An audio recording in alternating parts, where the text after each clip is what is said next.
My wife was cheating with a 20-year-old while I was on the road, but when I caught her in our bed and exposed her, it led to a family betrayal even worse than hers. John and I tied the knot 22 years ago in the small church in our hometown. Our early years of marriage were filled with love, passion, and dreams of a shared future. We enjoyed our closeness, moments at night, and couldn't get enough of each other during the day.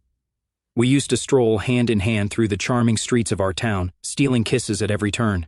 A couple of years later, our daughter Emily was born, and our focus shifted to raising her. Over time, our relationship lost some of its initial excitement and transformed into a typical family routine. John pursued a career as a long-haul truck driver, going on week-long trips across the country and always looking forward to returning home to my warmth and care. These reunions felt like honeymoons, and this arrangement suited both of us. I started my own small, cozy beauty salon and gradually earned a reputation among local fashion-conscious individuals. As Emily grew up and pursued a prestigious degree in interior design at an out-of-state university, John and I took pride in her determination and hard work. However, during John's most recent visit home, I began to feel irritation and tension in his presence. I found myself annoyed by every little thing about him, from his morning coffee drinking habits to his nightly snoring. I eagerly looked forward to the end of his vacation, yearning for some alone time. 2 days later, John set off on another long-haul trip across multiple states. Without much regret, I bid him farewell and eagerly anticipated 3 weeks of solitude in our cozy house on the outskirts. The prospect of living for myself brought me increasing joy. During the first week, I focused on self-care, sleeping in, reading books by lamplight, and enjoying solitary lunches at my favorite restaurants. I relished the freedom from daily responsibilities and the ability to live solely for my pleasure. However, by the middle of John's journey, I began to feel a sense of boredom and longing for his return. One warm April day, I ventured to take a walk around the town square near our house, but an unexpected chilly wind forced me into a cozy corner cafe for a warm cappuccino. The waiter, a young, tall, and handsome man, turned out to be the son of an old friend, Aaron. We chatted, reminiscing about mutual friends and acquaintances. Later, I placed an order and couldn't help but admire Aaron's professionalism and charm. I found myself captivated by his confidence, broad shoulders, and enchanting smile. His attentive and admiring gaze made me feel incredibly beautiful and desirable, despite no longer being a young woman. I couldn't get Aaron out of my mind that night. For the first time in years, I had an enticing, erotic dream involving Aaron. The following day, I found it challenging to focus at my salon due to persistent thoughts and fantasies about the young man Aaron. I frequently checked Aaron's social media profiles and photos. One day, John caught me looking at Aaron's Instagram and became suspicious. We argued, with John feeling that I was hiding something from him. Even on his last trip, John left without a proper goodbye. A few days after he departed, Aaron messaged me on Facebook, confessing his thoughts about me and his desire to meet again. I believed it was fate and eagerly suggested meeting at a cozy Italian restaurant by the waterfront. After dinner and a few glasses of wine, we kissed in the back seat of a taxi, leading to an unforgettable night. I was aware that John would be away on the road for another 3 weeks, so I had no reservations about inviting Aaron to stay with me during that time. On weekends, we ventured on picnics to a scenic valley outside the city, strolled hand in hand in secluded areas of the city park, and watched romantic movies at the cinema, where we shared kisses in the back row. I was excited by the idea of having a passionate affair with a young lover while my husband was off on long trips. However, what truly thrilled me were the passionate nights spent with the energetic 20-year-old in our marital bed. It felt like a rekindling of my youthful, carefree dating days. The deception was unexpectedly unveiled in the most shocking manner.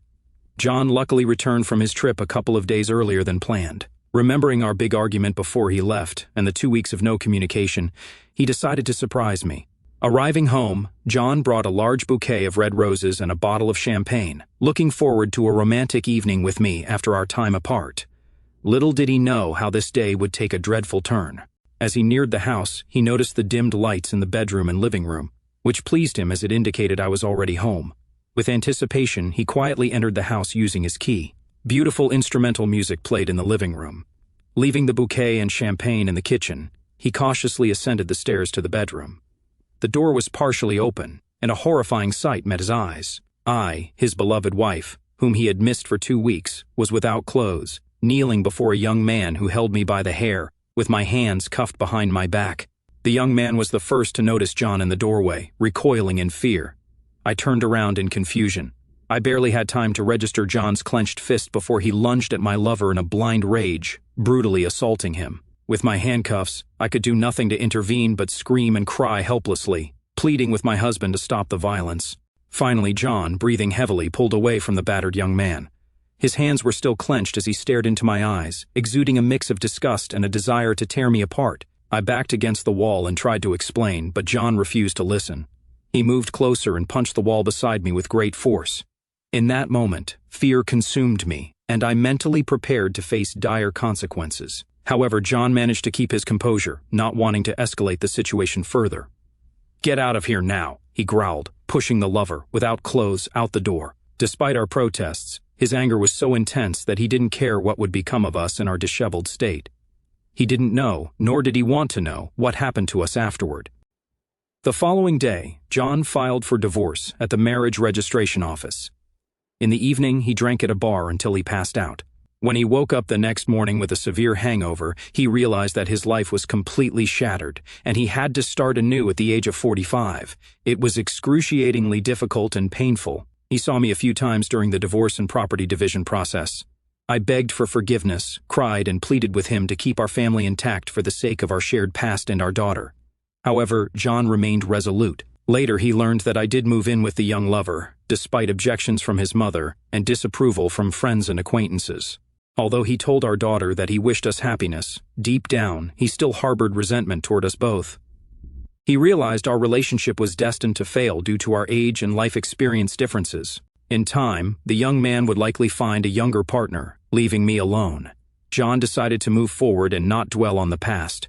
He relocated to a different city, found an interesting new job, and met a woman his own age who understood him. While the scars on his soul remained, life carried on. To unexpectedly find myself in a situation like the one I'm about to describe, where I have to reevaluate the two people I care about the most, is quite surprising. It serves as a reminder that trust can be a complex and unpredictable thing. Sometimes deceitful people can be among our loved ones, even within our own families.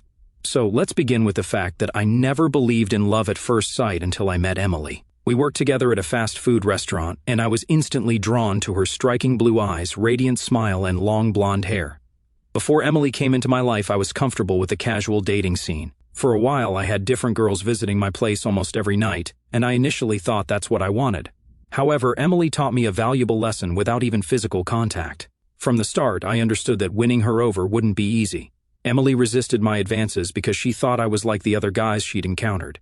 I assumed she found me somewhat unpleasant, despite our brief conversations, which rarely exceeded 5 minutes. I was determined to show her that I was different.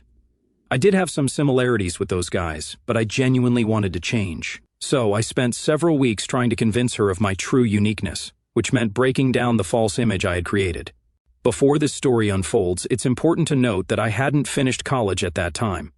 I had a challenging period in my life when I decided to drop out of school, feeling like the world was against me. This story is familiar to many people who have faced similar challenges. I believe the education system was unjust, especially because I struggled with social anxiety. Unfortunately, by the time I found a therapist to help me, I had already made the decision to leave school. So, I began working at a fast food restaurant, feeling like my parents had lost faith in me. Despite my decision to leave school, my parents supported me by covering therapy costs while I lived in their basement. However, I couldn't escape the shadow of my older brother John, who was a star in their eyes. He had an office job and an economics degree, and he was even getting ready to marry his high school sweetheart. Throughout most of my life, I tried to measure up to his success. Despite my academic setbacks, I relentlessly searched for ways to earn my parents' approval and prove my worth. I became consumed by the idea of surpassing him in their eyes. It seemed like an impossible task, and I felt like a loser compared to John's accomplishments. This was the most painful part, and every day I spent in the basement, I felt the weight of my family's rejection. It was disheartening to feel like an outcast in a place where unconditional acceptance should have been the norm. Life began to lose its appeal, and simply existing became a struggle. To break down Emily's barriers, I realized I needed to break down my own. I started with small acts of affection, like holding the door open for her and dealing with customers we both disliked. I focused on genuinely listening to her, putting aside my own careless thoughts and maintaining a respectful and attentive demeanor. Gradually, I noticed her guard began to come down, and she started opening up to me. When I entered a relationship with Emily, it felt like I stepped into a whole new world where I could finally breathe freely. I hadn't even realized how trapped I'd been until she let her walls down, revealing the incredible person she truly was. Every date with her turned into an exciting adventure, meticulously crafted by her creative spirit. We ventured beyond the ordinary, discovering hidden gems and fascinating places. We even took spontaneous trips to nearby cities in Emily's trusty Toyota. One of our favorite pastimes was visiting amusement parks. Despite my paralyzing fear of heights, Emily encouraged me to ride roller coasters, and her presence gave me an unwavering sense of strength. With her, I felt invincible, as she continually reminded me that life was meant to be enjoyed, no matter the obstacles. She saw potential in me, even when I didn't see it myself. When I finally mustered the courage to share my life story with her, I expected laughter or rejection, but her response was entirely unexpected. Despite it being a joking remark, my living situation in my parents' basement and my lack of a high school diploma could have made Emily doubt me as an ideal partner. But that wasn't the case. She empathized with my struggles because she had faced similar challenges with her own parents. They were demanding and overbearing, constantly pressuring her to meet their standards. Instead of caving into that pressure, Emily boldly chose to chart her own path and live life on her terms. Even in modest living conditions in a small apartment near a diner, she made the most of her space, turning it into a cozy haven that felt like ours. Thanks to her influence, I learned to cherish the seemingly insignificant moments that often slip by unnoticed. This was one of the many qualities I admired in her. In her presence, I discovered a safe space where I could be truly authentic, free from the weight of my parents' expectations and the scrutiny of others. So, her betrayal was especially hard to accept. Against my better judgment, I introduced Emily to my parents. The reason behind this decision remained unclear to me, as I had long stopped caring about their opinion, yet part of me still yearned for their recognition. Emily was the only source of normalcy and goodness in my life, and I wanted my parents to see that. It happened on that fateful evening when she encountered everyone, including John. At that time, I didn't see any signs of anxiety. I foolishly thought their interaction was purely friendly and polite. After all, his fiancée was there, and I couldn't imagine any hidden motives behind their newfound friendliness. But from that evening onward, I started noticing changes in Emily's behavior. She grew distant, and it seemed like she wasn't putting as much effort into our relationship. Initially, I hesitated to admit this, fearing I might seem overly possessive or paranoid. I convinced myself that these worries were just products of my overactive imagination, or that something was bothering Emily. She had always been my pillar of support, my confidant, who I jokingly called my little therapist, the one I turned to for support. Unfortunately, I was too forgetful to connect the dots. In an attempt to prevent our relationship from falling apart, I tried to be close to her and offer constant support, but my efforts didn't seem to make a difference. Instead of appreciating my presence, Emily started seeing me as overly intrusive and invasive, as if I were prying too deeply into her life. Overnight, Emily stopped engaging in our usual activities, like going to the movies or visiting amusement parks. Our conversations dwindled, and I found myself in a state of panic. It felt like I was on the verge of losing the only source of happiness in my life, and that thought was unbearable. Desperate to salvage our relationship, I made an impulsive decision to take on a second job at a local shoe store.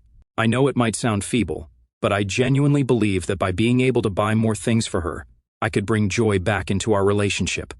I clung to the hope that my gifts would rekindle the fading spark between us. She accepted them with visible pleasure, but unfortunately, they didn't improve our relationship in any way. No matter how hard I tried, nothing seemed to have a positive impact. In fact, the more I tried to win her back with gifts, gestures, and sacrifices, the quicker her love for me seemed to fade. In an effort to salvage what was left, I decided to surprise Emily by giving her some space, allowing her to breathe without feeling suffocated by my presence. I assumed she would want to see me after this break. There was some improvement in our conversation, which led me to believe that we were gradually repairing our relationship, or so I convinced myself to see a glimmer of hope in Emily's eyes. I saved money for several weeks to buy her the coveted bracelet she wanted, hoping it would be a tangible symbol of my love and dedication. The gift came with a beautiful bouquet of her favorite flowers. I desperately wanted her to understand the depth of my affection and how committed I was to our relationship. Looking back on it now, I can't help but cringe at how pitiful and desperate I appeared. As I approached her house, each step was filled with anticipation, and the mere thought of seeing her again was pure joy. It was excruciating to be away from her, but today, I'd finally reunite with her. With a spare key in hand, I carefully entered her house, observing the faint glow of her lamps from beneath the door. However, as soon as I stepped inside, an unexpected sound reached my ears. It was an unusual sound, completely baffling. The source of these mysterious sounds emanated from her living room, distinct from the sounds of the TV. They echoed through the room with a clarity and realism that were almost tangible, rebounding off the walls, creating a disconcerting atmosphere. Immediately, an anxious feeling gripped me, and my heart raced while a knot formed in my stomach. A wave of uncertainty washed over me, making me ponder whether to proceed or retreat, but curiosity overpowered caution and pushed me to move cautiously toward the source of the noise, trying not to startle her. With each step, the intensity of the sounds increased, sending a sickening feeling through me. When I cautiously peeked around the corner, my world shattered into countless pieces. There, on the very sofa where we had spent countless nights together, I saw a sight that tore my heart apart. Emily, the love of my life, was locked in an embrace with none other than my own brother. I froze in place, as if time had stopped, struggling to grasp the betrayal unfolding before my eyes. My mind raced, desperately searching for some explanation for this nightmare. However, no reasoning could account for the depth of pain and betrayal I felt at that moment. It seemed that Emily's betrayal not only shattered our relationship but also shattered my very core. In a shocking act of betrayal, my own brother, John, not only betrayed me but also secretly started a relationship with my girlfriend Emily. The pain I felt at that moment is beyond words, as if the very foundation of my world crumbled in an instant. Emily, whom I once considered the love and inspiration of my life, had now become the cause of my emotional devastation. As the room spun around me, the initial shock gradually gave way to an overwhelming surge of anger coursing through my veins. Feeling the weight of my emotions, I knew I had to get out of this toxic situation before doing something I'd regret. I quietly left this painful scene, and an unbearable pain pierced my heart. How could both John and Emily betray me like this? While I always had a strained relationship with John, the fact that he had an affair with my girlfriend was a cruel blow. It felt like he was meant to succeed in every aspect of life while I was always left on the sidelines. And Emily, despite everything that once connected us, my love for her had now turned into intense, consuming hatred that I couldn't control. When my relationship with John was completely shattered, I was consumed by anger. In the following days, I gave Emily what she seemed to want most: distance. Fueled by rage, I took a few days off under the pretext of being sick and retreated to the basement. In my isolation, impulsive thoughts began to flood my mind, threatening to override my common sense. The desire to call John's fiancée and reveal the truth burned within me, but deep down, I knew that wouldn't be enough. It wouldn't satisfy the insatiable thirst for retribution that had taken hold of me. Then, a sudden realization hit me like a lightning bolt. It became clear that I needed to ensure they faced the consequences for their actions directly. With this newfound determination, I arranged another family dinner, disguising it as an important announcement about significant changes in my life. The evening seemed normal, with our parents present. But then my seemingly perfect brother and his unsuspecting bride joined us. His appearance, as if everything were normal, and his attempts to strike up a conversation with me fueled my endless anger. His calm demeanor, as if his affair with my girlfriend meant nothing, infuriated me. I bided my time, waiting for everyone to sit down and enjoy the meal before making my move. However, just as I was about to speak, Emily intervened in the conversation. I couldn't help but notice her subtle hints, the change in her tone, the way she laughed at his jokes, and the wide smiles she directed exclusively at him. It was unbearable. Desperate for attention, I seized the moment, pretending I was finally ready to share my long-awaited news. The audience fell into an expectant silence, eagerly awaiting my words. As all eyes turned to me, I stood up with a glass of wine in my hand. Carefully calculated, I turned to my brother, putting on a facade of admiration, and began showering him with praise, highlighting his achievements and expressing deep pride in his relentless pursuit of his desires. He absorbed every word, relishing the attention. Deep down, it hurt to see his smug grin, as if his superiority remained intact despite my deliberate efforts to elevate him with compliments. Glancing at Emily, I noticed a distinct spark in her eyes when she looked at my brother. It was a mesmerizing look, as if he embodied everything she had ever wanted and more. I clung to the glass, threatening to shatter it under the pressure of anger, but I couldn't let go. A surge of rage surged through my veins, urging me to finish my speech quickly. With a forced smile, I raised my glass, congratulating my brother on his illicit affair with my girlfriend. A tense silence filled the room, and all eyes turned to the guilty couple. I felt an adrenaline rush, my heart pounded, my hands grew sweaty, but I held my composure and took a sip of raspberry wine. Except for Emily and John, everyone in the room wore expressions of surprise and disbelief. They looked like deer caught in headlights. Despite my mother's insistence for me to sit down, I remained firm, determined to share every detail of the events I'd witnessed. I felt that if I had witnessed it, they deserved to hear about it. And so I began my account. I spoke at length about where I found them and the compromising position they were in. Despite my parents' pleas for me to sit down, my gaze never left Emily's teary eyes. I couldn't help but think, how dare she shed tears now after the terrible act she had committed? She had the audacity to sit and pretend to be innocent. John tried to intervene, grabbing my arm and attempting to lead me to a chair, but I quickly pushed him away. I couldn't hold back my words. I needed to express everything that was boiling inside me. As a result, the emotions on the faces of those present ranged from bewilderment to anger. Emily and John exchanged guilty glances, unable to meet anyone's eyes. I remember letting out a bitter, ironic laugh meant solely for their benefit, and then I sank back into my seat, allowing the scene to unfold in front of me like a cinematic spectacle. I had shattered their pristine facade. My parents, who had always viewed my brother as the embodiment of perfection, looked at him with a mix of confusion and disappointment. I relished the moment, reveling in the truth revealed to them.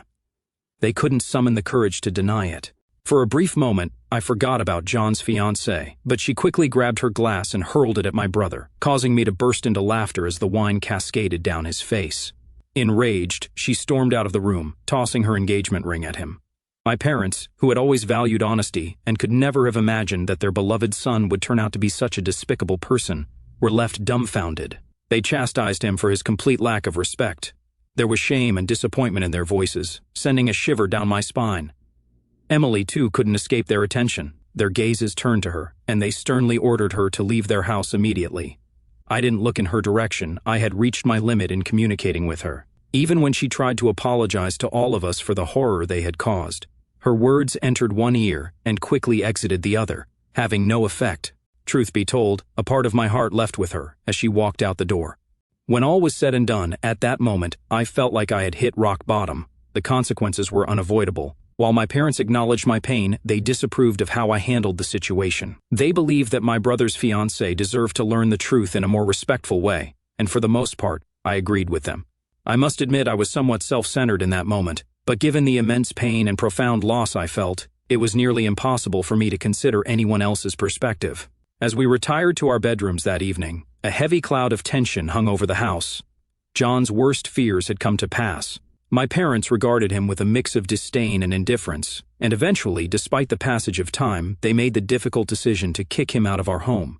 It became evident that this situation meant much more to our parents than we initially assumed. I suspect it was fueled by deep affection for his ex-fiancée. He humbled himself to the point of pleading for a change of heart, but they remained resolute in their decision. I couldn't help but sympathize with him, seeing how even his ex-fiancée rejected him and denied him the chance to explain himself. He was left to deal with this on his own. Speaking of his ex-fiancée, she shamelessly exposed him on social media, and many members of our community joined in the public condemnation. John, at one point, became a symbol of shame, the embodiment of dishonor in our town. As for Emily, from what I've heard, her life spiraled into turmoil. She left the fast food restaurant but maintained contact with one of her friends, who happened to be a coworker of ours. This friend confided in me, revealing that Emily was facing eviction due to substantial rent arrears, and the landlord took her to court. Living in a noisy trailer park, I made a firm decision to seek the same happiness that Emily once brought into my life, but this time I was determined to find it within myself. It may sound sentimental, but I embarked on a profound journey of self-discovery, during which I realized that I deserved more than what others could offer. That's how I reclaimed my destiny. By a stroke of luck, I landed a job that not only paid better, but also offered me a chance to break free from my current life situation. When I truly tasted independence for the first time, everything else faded into the background. Here's a lesson I've learned along the way. Never blame yourself for falling in love, and don't ignore warning signs. Most importantly, don't shoulder the blame for someone else's infidelity. If you know you've given your all, it reflects their character, not yours. Take this experience as a lesson and stay vigilant, even when it comes to your own family. You never truly know someone's intentions. As she lay on her modest inflatable mattress amid fits of laughter, she confessed her simple desires to me. She didn't aspire to anything extravagant or complicated in life. Her dream was to become a kindergarten teacher, and when she saved enough money, she planned to further her education. It was she who unexpectedly brought up the topic of a date, and I could hardly believe the reality of the moment. Naturally, I accepted her offer, but it was hard for me to fathom that my efforts had been noticed and appreciated. It might sound silly, but in that moment, my 21-year-old self was filled with skepticism. This experience prompted me to adopt a completely new persona, a kind of shield to protect myself from potential rejection or the disappointed looks that sometimes met me. I made a firm decision to stop fixating on John and the image he represented, choosing to liberate myself from their influence. I boldly decided to distance myself entirely. Getting a job was my first step toward freedom, but it was meeting my new friend that truly illuminated my path and opened up a fresh perspective on life. The job at the shoe store, though modest, gave me financial stability and a sense of purpose, pulling me out of the basement's gloom and my parents' shadow. But it was Sarah, a coworker with a contagious laugh and a knack for seeing the good in everyone, who showed me I could be more than my past mistakes or John's betrayal. Her simple dream of becoming a kindergarten teacher and her unpretentious joy in life's small moments, like sharing a pizza on her inflatable mattress, cracked open my guarded heart. Our first date, a nervous dinner at a local diner, felt like stepping into sunlight after years in the dark. Sarah's influence was transformative. She didn't judge me for dropping out of college or living in my parents' basement. Instead, she saw my resilience and hunger for change. We spent evenings exploring Tampa's hidden spots, food trucks by the river, thrift stores for quirky finds, or quiet beaches at sunset. Her stories of growing up in a cramped apartment with 3 siblings taught me to find joy in simplicity.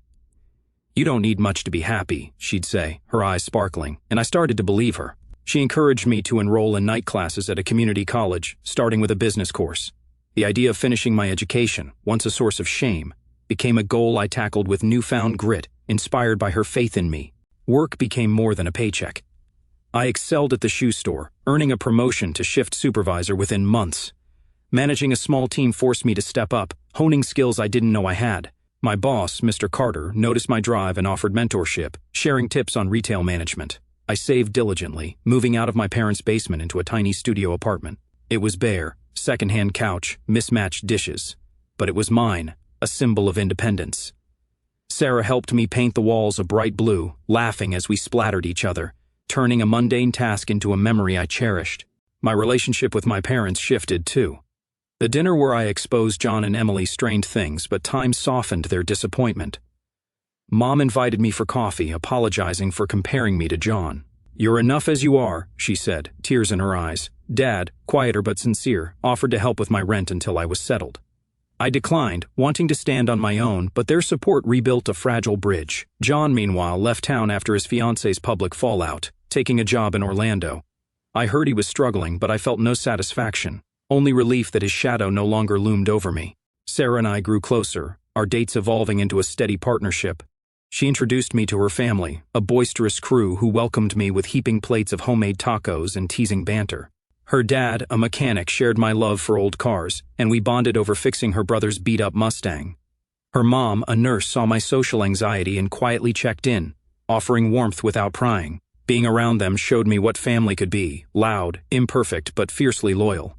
I opened up about Emily and John, and Sarah listened, her hand in mine, helping me release the anger that once consumed me. I started therapy, recommended by Sarah's mom, to address the anxiety that had derailed my college years. Dr. Ellis, a no-nonsense therapist, taught me coping strategies, breathing exercises, reframing negative thoughts that made crowded rooms less daunting. I practiced them at work, during class presentations, and even at Sarah's family gatherings. The progress was slow but tangible, each session chipping away at the self-doubt John's success had fueled. I began to see my dropout years not as failure but as a detour that led me to Sarah and this new life. Emily's downfall reached me through a former co-worker. Her eviction and move to a trailer park stirred pity, not vengeance. I hoped she'd find her way, but her choices no longer defined me. John's absence left a void, but I filled it with new connections. Classmates, co-workers, Sarah's friends. I joined a rec league soccer team, surprising myself with how much I enjoyed the camaraderie. Scoring my first goal, with Sarah cheering from the sidelines, felt like a triumph over the old me, the one who lived in John's shadow. By spring, I'd completed my first college semester with a 3.8 gigapascals, a milestone I celebrated with Sarah at our favorite taco stand. We talked about dreams, hers to teach, mine to maybe open a small business someday. "You're unstoppable," she said, kissing me, and for the first time I felt it. My apartment became our haven, filled with her plants and my vinyl records. We cooked together, danced to old Motown, and planned a summer road trip to the Keys. Each moment with her was a reminder that love didn't have to hurt. It could lift, heal, and inspire. The scars from Emily and John remained, but they no longer bled. I'd built a life I was proud of, not to prove anything to them or my parents, but for me. Sarah's belief in me, my own hard-won progress, and the promise of a future we'd shape together gave me a strength I'd never known. I was no longer the guy in the basement, chasing approval. I was me, flawed, growing, and ready for whatever came next, with Sarah by my side and hope in my heart.